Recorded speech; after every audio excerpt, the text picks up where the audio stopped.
evening to all.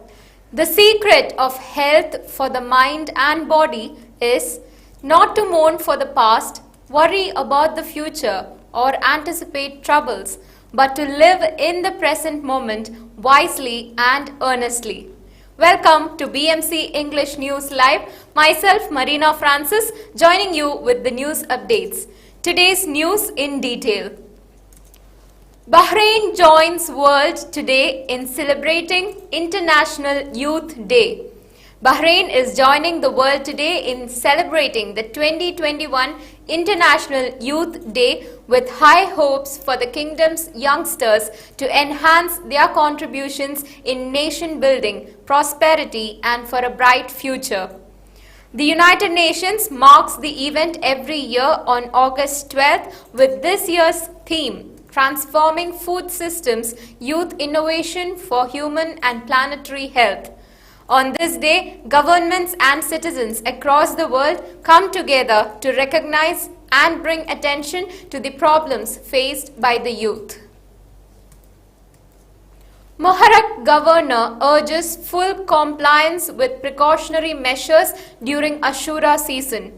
Muharraq governor Salman bin Isa bin Hindi Al Manai has lauded the role of matams, community centers and houses of worship in fostering patriotic feelings under various circumstances, stressing the importance of continuing to adhere to the precautionary measures announced by the National Medical Task Force for combating coronavirus for the Ashura season in order to contribute to protecting the health and safety of everyone. Bahrain's daily COVID positivity rate is at 0.99%.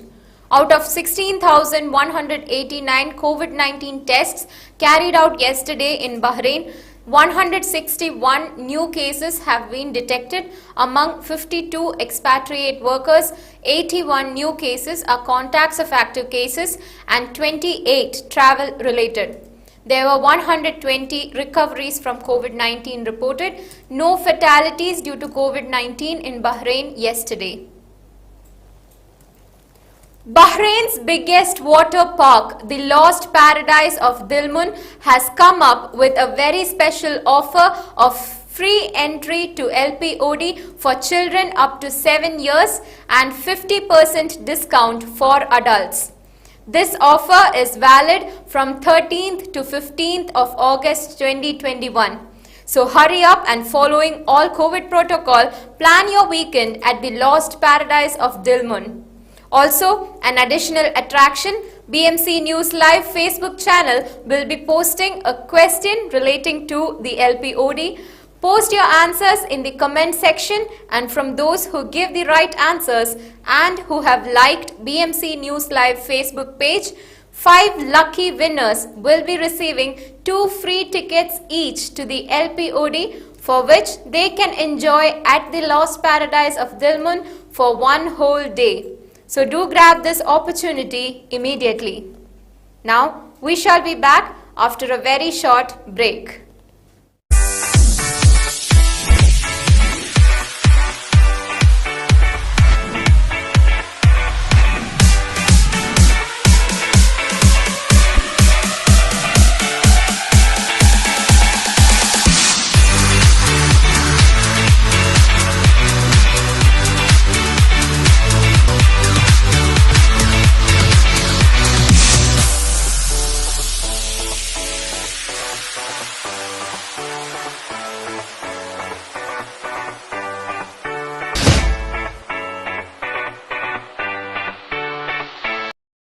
All your favorite products under one roof in Bahrain at 27-year-old Megamart and Macromart.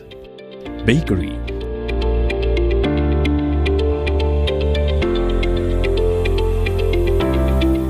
fresh meat and fish,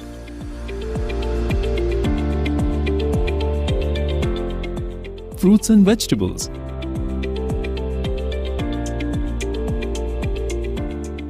sweets and snacks, ready-to-eat foods,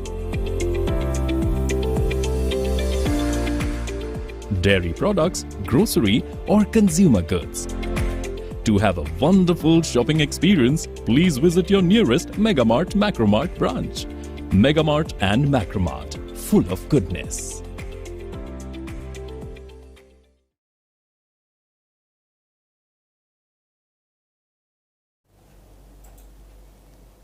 Welcome back. GCC government's human rights agencies hold first coordination meeting. The Chief of Human Rights Affairs at the Ministry of Foreign Affairs, Dr. Arwa Hassan Al Sayed, chaired the first coordination meeting of heads of human rights agencies of the Gulf Cooperation Council GCC countries. The heads of government agencies concerned with human rights in the GCC countries and the GCC General Secretariat participated in the meeting held in Kuwait on August 11th to 12th. Kuwait to resume on-campus classes from September with 20 students per class. Public, private and foreign schools will reopen for on-campus learning in late September and early October amid actions by authorities, Education Minister Ali Al-Mutaf said yesterday. All foreign language schools will reopen for students on September 26th. They will be allowed to offer online classes before this date. Public and private Arabic schools will reopen on October 3rd, the ministry said. The maximum capacity for any classroom will be 20, with students sitting 2 meters apart. A strict mask mandate for students will be enforced, he added. Dubai's busy airport sees passenger traffic drop 40% in 2021. Dubai International Airport, the world's busiest airport for international travel, handled some 40% less passenger traffic in the first half of 2021 compared to the same period last year, its chief executive said Wednesday. The decline came as more contagious coronavirus variants cut off the hub's biggest source markets and continued to clobber the global aviation industry. Saudi Arabia to host World Defence Show next year. The General Authority for Military Industries (GAMI) will organize the next year's World Defence Show being staged in Saudi Arabia for the first time under the patronage of King Salman.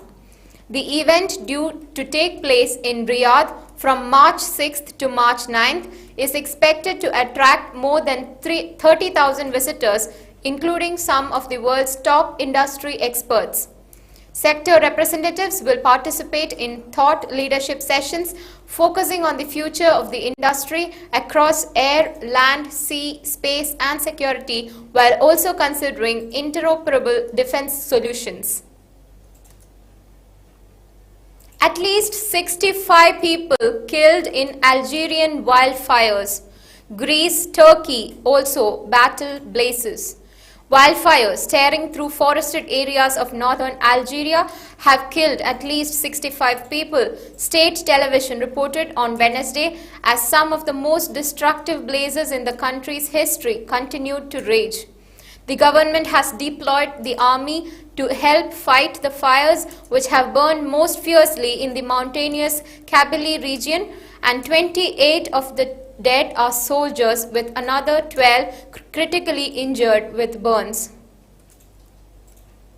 India's space agency suffers setback in satellite mission after technical anomaly.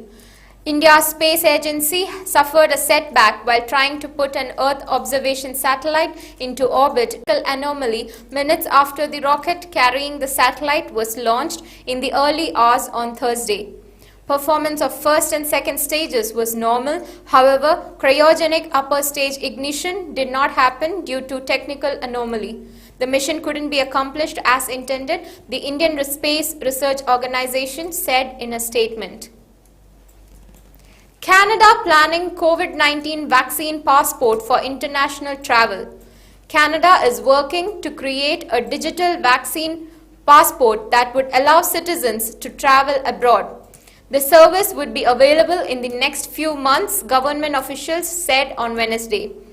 For Canadians who decide to travel, Using a proof of vaccination will provide foreign border officials with the vaccination history needed to assess whether a traveler meets their public health requirements and provide a trusted and verifiable credential for when they return home, says a government release.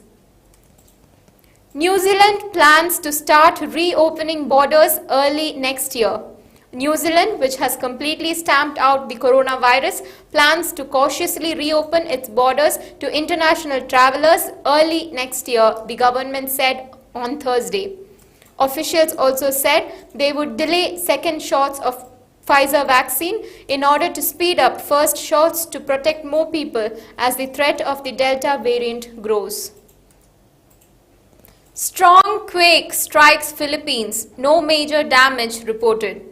A powerful magnitude 7.1 earthquake struck off the Philippines on Thursday, the U.S. Geological Survey (USGS) said, as initial warnings about the risk of tsunamis were lifted and with no immediate reports of casualties or major damage. The quake was at a depth of 65.6 km, the USGS said, with its epicenter in the Philippine Sea southeast of Davao City. With that news, we come to the end of today's news updates. We shall be back every day at 7:30 p.m. with the daily news updates in English. So stay tuned. Good night.